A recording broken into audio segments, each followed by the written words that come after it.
Engine area में tank में vibration हो रहा है, मतलब समझ रहे हो ना, कहाँ कहाँ पे वाइब्रेट हो रहा होगा। Hello everyone, welcome back to my YouTube channel. This is Prateek here. ये रही मेरी bike Bella. Most of you know, काफ़ी सारे लोग नए आ रहे होंगे। तो मैंने बाइक ली थी लास्ट ईयर सितंबर में। उसके बाद से मैंने बाइक 10,000 किलोमीटर चला ली थी जनवरी तक ही। उसके बाद से लॉकडाउन आ गया। लॉकडाउन में बहुत ज़्यादा नहीं चल पाई, पर फिलहाल मैंने 15,000 किलोमीटर इस बाइक पे कंप्लीट कर लिए हैं। सो आई जस्ट थॉट एक proper long term ownership review बना देता हूँ, and that's why I am here at this beautiful location. Bike पूरी स्टॉक बाइक है, मैंने कुछ भी चेंज नहीं किया है बाइक पे।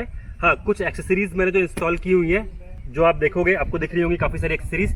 तो वो एक्सेसरीज का मैं एक डिटेल्ड व्लॉग बनाऊंगा, मोस्टली नेक्स्ट वीक या नेक्स्ट वीक में व्लॉग आ जाएगा। 15,000 किलोमीटर्स में बहुत सारी एडवेंचरस राइड्स की हैं, तो वो व्लॉग जाके आप लोग चेक कर सकते हो। बहुत सारी डिटेल्स मैंने पहले भी शेयर की हैं, और अभी मैं नेक्स्ट वीकेंड एक लंबी राइड के लिए फिर से निकल रहा हूँ। So if you are for the first time, तो वो सब्सक्राइब बटन जरूर प्रेस कर देना। So in this video I will be sharing my off road experience with GS, highway experience, city ride, mileage कितना है बाइक का, things I love about the bike, things I don't like about the bike, lastly and most important कि bike की maintenance cost कितनी है, क्योंकि बहुत लोगों को लगता है कि जीएस बहुत महंगी है, पार्ट्स बहुत महंगे हैं। So I cover all those details कि अब तक मैंने कितना खर्चा किया है बाइक पे। So let's begin. अब एडवेंचर बाइक है और बहुत सारे ऑफ रोड एडवेंचर्स इस बाइक पे किए हैं। So let's start with the of road review. तो ऑफ रोड के लिए आपको बाइक पे मेनली क्या चीज़ें चाहिए होती हैं? एक चीज़ होती है आपका सस्पेंशन अच्छा होना चाहिए। दूसरी चीज़ जो सबसे इंपॉर्टेंट होती है वो है ग्राउंड क्लियरेंस अच्छा होना चाहिए बाइक का। तीसरी चीज़, टायर की साइज अच्छी होनी चाहिए, जिससे कि आप बड़े बड़े स्टोन्स वगैरह पे आराम से क्रॉस करते रहो, जितने भी हर्डल्स आ रहे हैं। And fourth thing is low end torque. So if we talk about the ground clearance, you can see अभी मैंने काफी बड़े पत्थर पे क्रॉस करके यहाँ पे बाइक लगाई हुई है। इतना ऊंचा पत्थर है, इससे ज्यादा ऊंचे पत्थरों पे आप बाइक नहीं चलाते हो। 220 mm का ग्राउंड क्लियरेंस है, इससे ज्यादा ग्राउंड क्लियरेंस इस सेगमेंट में किसी भी बाइक पे नहीं आता है। हिमालयन और GS 310 दोनों का 220 mm का ग्राउंड क्लियरेंस है, which is more than sufficient. If I talk about the suspension setup, इतना अच्छा सस्पेंशन सेटअप है इस बाइक का कि ऑफ रोड में आपको कुछ भी पता नहीं चलता है। आपकी छोटे मोटे पत्थर वाले रास्तों पे आप मस्त आराम से चलते चले जाते हो। मतलब मैं इनफैक्ट पिलियन के साथ में चलाता हूँ बाइक, उसके बाद भी कहीं पर भी नहीं होता है कि बाइक कहीं बॉटम आउट कर रही है या कहीं पे भी मेरे को बहुत ज्यादा जर्की फील लग रही है। Next thing which is again very important is low end torque. Low end torque of road में क्या प्रॉब्लम करता है ना, जब आप ट्रेल्स पे जा रहे हो, आप सेकंड गियर में हो, बहुत बार आपको ट्रेल क्लियर दिखेगी, आप तेज जाना चाहोगे, बहुत बार पत्थर आ जाएंगे, आप अचानक से कम करोगे, तो उस टाइम पे बार बार गियर शिफ्टिंग करना अच्छा नहीं लगता है, इरिटेटिंग हो जाता है, या फिर आप गियर शिफ्ट नहीं करते तो बाइक बंद हो जाती है। तो इसलिए लो एंड टॉर्क बहुत इंपॉर्टेंट होता है बाइक में। This has decent low end torque, तो ये थोड़ा सा डिसएडवांटेज है। थोड़ा अगर लो एंड टॉर्क और ज्यादा होता तो ज्यादा बेटर होता। काफी सारे लोगों ने स्प्रॉकेट चेंज किया हुआ है, पर मैंने इस बाइक में कुछ भी चेंज नहीं किया। लेट्स होप कि BS6 में टॉर्क पे थोड़ा सा काम किया हो। If I talk about the highway experience, तो हाईवे राइड्स पे बाइक बहुत ही ज्यादा कंफर्टेबल है। मेरे लिए भी बहुत कंफर्टेबल है, पिलियन के लिए बहुत कंफर्टेबल है। दो मैं सोलेस की बम पार्टनर सीट्स यूज करता हूँ शिखा के लिए, क्योंकि उसको थोड़ी सी हाइट ज्यादा चाहिए होती है बाइक पर। Otherwise bike is very comfortable. हम लोगों ने गोवा से जो बैंगलोर की राइड की थी, दैट वाज अराउंड 850 किलोमीटर, जहाँ पे हम लोग रुके हुए थे, वहां से मेरा घर, और 14 घंटे करीब लगे थे। 14 घंटे लगातार हम लोग बाइक पर ही थे। Most of the time roads काफी खराब थी, बीच में पूरा कंस्ट्रक्शन चल रहा था, पर उसके बाद भी जब मैं सुबह बैंगलोर पहुंचा था तो मैं बिल्कुल भी टायर्ड नहीं था। उसके अलावा मैंने 600-700 किलोमीटर की काफी राइड्स की हुई हैं। इनफैक्ट 2 वीक पहले हम लोग बैंगलोर से शिरडी घाट, बिस्ले घाट वाला पूरा सर्किट करके आए थे, दैट इज 640 किलोमीटर, और 16 घंटे लगातार बाइक चला रहा था मैं। पर उसके बाद भी मेरे को कहीं पर भी कोई भी बैक वगैरह नहीं था, क्योंकि राइडिंग पॉस्चर बहुत अच्छा है। मैं अपराइट एकदम आराम से बैठा हुआ हूँ, पिलियन भी एकदम अपराइट बैठी हुई है, कोई भी प्रॉब्लम नहीं है। दूसरी चीज, जो ग्रैब रेल दी हुई है पीछे, ये काफी यूजफुल है। और जो टॉप रैक है जो बाइक के साथ में स्टॉक आती है, उसमें लगेज टाइंग ऑप्शंस बहुत अच्छे हैं। अब तो मैं टॉप बॉक्स लगा रहा हूँ, आप लोगों ने पिछले कुछ वीडियोस में देखा होगा, तो मैं टॉप बॉक्स में सारा सामान कैरी करता हूँ। But otherwise good luggage carrying capacity, काफी सारे टाइंग ऑप्शंस है, यहाँ है, बहुत सारे माउंट्स दिए हुए हैं, जहाँ पे आप आराम से अपनी बंजीज वगैरह बांध के पूरा सामान सेटअप कर सकते हो। उसके अलावा हाईवे पर जब आप जाते हो तो 5th गियर में आराम से बाइक 130-135 तक पहुंचती है। उसके बाद फिर आप स्कोप रहता है किसी बड़े व्हीकल को या किसी को भी ओवरटेक करना है, तो 140-145 तक जाती है। तो हाईवे पर जो मैंने टच की है speed, highest speed with pillion, that is around 147, जो कि बाइक थोड़ा सा पुश करने में पहुंच जाती है। अदरवाइज हाईवे पर अगर मैं 100-110 की रेंज में हाईवे पर क्रूज करता हूं तो बिल्कुल एफर्टलेसली, बिल्कुल लगता है ऐसे नींद आ जाएगी यार बाइक चलाते चलाते। तो इतनी ज्यादा कंफर्टेबल है, 100 की स्पीड पे आप कंफर्टेबली जाते रहोगे, कोई प्रॉब्लम ही नहीं है। 120-130 आराम से क्रूज कर सकते हो अगर आपको माइलेज की चिंता नहीं है। Only thing which I feel lacking sometimes is, जब रोड एकदम सामने खाली पड़ी होती है और बगल से कोई 300 निंजा लेके निकल जाता है या ड्यूक 390 लेके निकल जाता है, उस टाइम पर बस लगता है कि यार थोड़ी सी स्पीड अगर 160-170 तक जाती तो अच्छा होता। But otherwise 130-140 according to Indian road conditions is good speed. I am very satisfied. पर हाँ, थोड़ी सी स्पीड थोड़ी सी ज्यादा होनी चाहिए थी। तो बाइक की इंजन परफॉर्मेंस वगैरह सब कुछ बहुत अच्छी है, पर थोड़ा सा वाइब्रेशंस रहती हैं बाइक में। तो अगर मैं 110 प्लस जा रहा हूँ और मैंने अगर पूरे राइडिंग गियर्स नहीं पहने हुए हैं, मैं टी शर्ट में बाइक चलाता हूँ या शॉर्ट्स में बाइक चलाता हूँ, 120 प्लस शॉर्ट्स में नहीं मतलब, और मैं 6-7 के आरपीएम एक्सीड करता हूँ, तो टैंक एरिया यहाँ से काफी वाइब्रेशंस आती हैं। फुट पैक्स में आप राइडिंग बूट्स वगैरह पहने हो तो वाइब्रेशंस नहीं मालूम पड़ती हैं। जब भी मैं धनिया लेने जाता हूँ ना जब भी मैं बाइक पर धनिया लेने जाता हूँ ना, और मेरे को मन करता है थोड़ा बाइक को शो ऑफ करने का, और मैं थोड़ा रेव करता हूँ ना 6-7 के आरपीएम पे, तो यार टैंक एरिया पे थोड़ी सी वाइब्रेशंस आती हैं, और चप्पल पहने तो फुट पैक्स पे थोड़ी सी वाइब्रेशंस आती हैं। पर अदरवाइज हाईवे पर जब भी 100-110 क्रॉस करोगे उसके बाद ही आपको थोड़ी वाइब्रेशंस फील होंगी। 100-110 तक कोई वाइब्रेशंस फील नहीं होती हैं, तो थोड़ा सा वाइब्रेशंस का इशू है। आई थिंक अगेन BS6 आ रही है, more refined engine will be there, let's hope कि वाइब्रेशंस भी उसमें कम होंगी। Next if I talk about city ride experience, तो सिटी राइड में बाइक हीटअप नहीं होती है, जो कि बहुत इंपॉर्टेंट है। उसके अलावा बैंगलोर की रोड्स में ना गड्ढे और स्पीड ब्रेकर एकदम भर के हैं, क्योंकि पॉट होल्स फ्रेंडली है बाइक, बहुत मजा आता है बाइक चलाने में। मैन्यूवरेबिलिटी बहुत अच्छी है, पर डर कहाँ पे लगता है ना, जब एक्टिवा वाले इसके हैंडल से ना नीचे से कटा के बाइक निकलते हैं, उस टाइम पे लिटरली डर लगता है कि किसी ने अगर बाइक कहीं पर टच कर दी या बहुत ज़्यादा ट्रैफिक में कहीं हमारा हैंडल या कुछ भी टच हो गया, तो वो एक चीज़ है जिसका थोड़ा सा ख्याल रखना पड़ता है। इस वजह से मैं अपने R15 चलाता हूँ मैक्सिमम टाइम सिटी में। अभी जब हाईवे और सिटी राइड्स की बात कर ही रहे हैं, तो एक चीज़ जो लैकिंग है वो है हेडलाइट। हाईवे पर जब आप जाओगे तो बहुत वॉबल करती है, यहीं से दिख जाएगा, ये पूरे टाइम हिलता रहता है। दूसरी चीज लाइट बहुत खराब है इन सेंस कि बहुत डिम लाइट लगती है। एंड सिटी में अगर आपका एरिया बहुत लिट अप नहीं है तो फिर आप जा रहे होगे तो हाईवे पे बाइक चला नहीं सकते सिटी में, तो इसलिए हाईवे पर तो फिर भी चल जाता है क्योंकि मैंने ऑक्स लाइट्स लगाई हुई हैं। पर सिटी राइड में बहुत बार ऐसा होता है कि आप अंधेरी रोड्स वगैरह पर जा रहे हो तो लाइट थोड़ी कम लगती है, दैट इज वन डिसएडवांटेज। पर अगेन BS6 में LED लाइट्स आ रही हैं मोस्टली, तो वो भी चीज़ दूर हो जाएगी। पर ये एक कंप्लेन थी मेरे को शुरुआत से, और मैं चेक करूंगा अगर BS6 की हेडलाइट्स मैं इस पे लगा सकूं, लेट्स होप अगर लग जाए तो। टायर्स के बारे में अगर बात करूं तो 15,000 किलोमीटर दोनों टायर्स बहुत आराम से सस्टेन कर गए हैं। अब इसमें थोड़े से कहीं पर क्रैक्स आने लग गए हैं, पर otherwise tyre condition is good. Tyre की ग्रिप बहुत अच्छी है, ऑफ रोड में भी बहुत अच्छी होगी। आप देख रहे हो तो ये ब्लॉक पैटर्न है, उसके अलावा कवरेज एरिया ज़्यादा है, तो हाईवे पर भी ग्रिप बहुत अच्छी रहती है। वेट ग्रिप भी काफ़ी अच्छी है।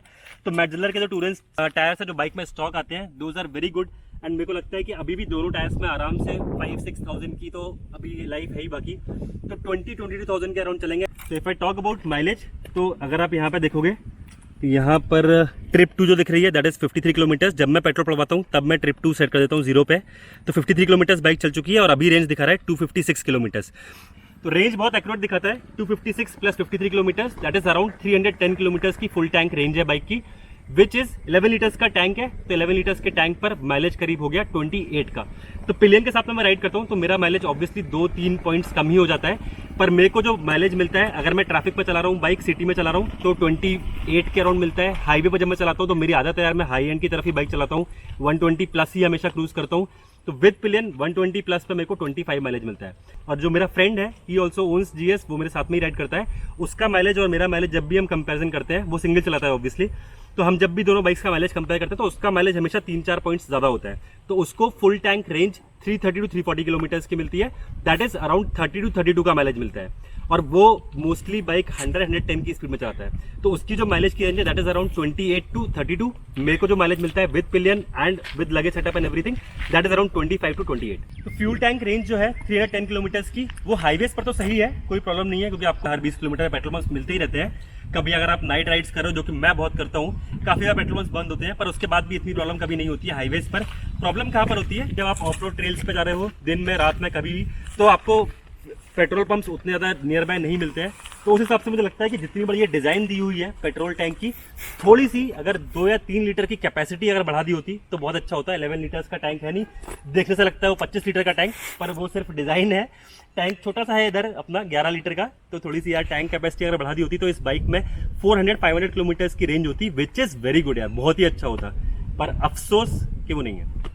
ओके, तो कुछ चीज़ें जो मुझे पसंद नहीं है, जिसमें से मैंने बताया कि लाइट्स अच्छी नहीं है, बाइक की वाइब्रेशंस है। उसके अलावा जो मेरे को चीज़ पसंद नहीं है, जो मेरे को बाइक लेते ही शुरुआत में थोड़ा झटका लग गया था, मैं डर्ट ट्रैक पर था और मिट्टी में फंसा हुआ था, चला भी नहीं रहा था बाइक, स्लाइड लाइट कुछ नहीं मारा था, हल्का सा मिट्टी में बाइक फंसी और बाइक स्लिप होकर नीचे गिर गई, और उसमें मेरा हैंडल बार बेंड हो गया। वो मेरे को बिल्कुल पसंद नहीं आया यार, मैंने BMW ली है और मेरे को पता नहीं था कि कितना खर्चा आने वाला है, पर वो बेंड हैंडल देख के ना मतलब एकदम दिल पे चोट लगी थी, वो चीज़ खराब थी। उसके अलावा मेरे साथ में जो गौरांग राइड करता है, उसकी बाइक पेट्रोल पंप है, वो सिर्फ राइट साइड में कुछ देख रहा था, हल्की सी बाइक नीचे आई, गिरी और ये क्लच लीवर चला गया। तो ये मुझे लगा यार कि जो स्टॉक हैंडल बार आता है वो उतना ज्यादा स्टडी नहीं है, थोड़ा फ्रेजाइल है।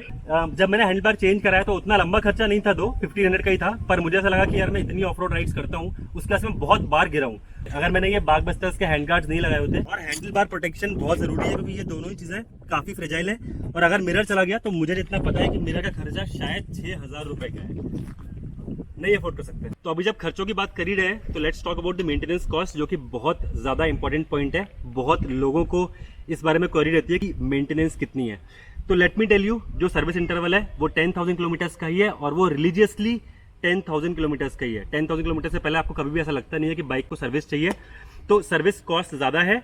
मेरी जो फर्स्ट सर्विस हुई थी वो हुई थी 5,400 रुपीज़ की 1000 किलोमीटर्स पे। उसके बाद जो मैंने सेकंड सर्विस कराई थी फरवरी में 10,000 किलोमीटर्स कंप्लीट करने के बाद, उसमें 8,500 रुपीज़ लगे थे, और कुछ भी ऐसा खास चेंज नहीं हुआ था। बाइक वॉश हुई थी, इंजन ऑयल चेंज हुआ था, मैंने वो पूरा व्लॉग डाला हुआ है, आप लोग जाके डिटेल्स चेक कर सकते हो।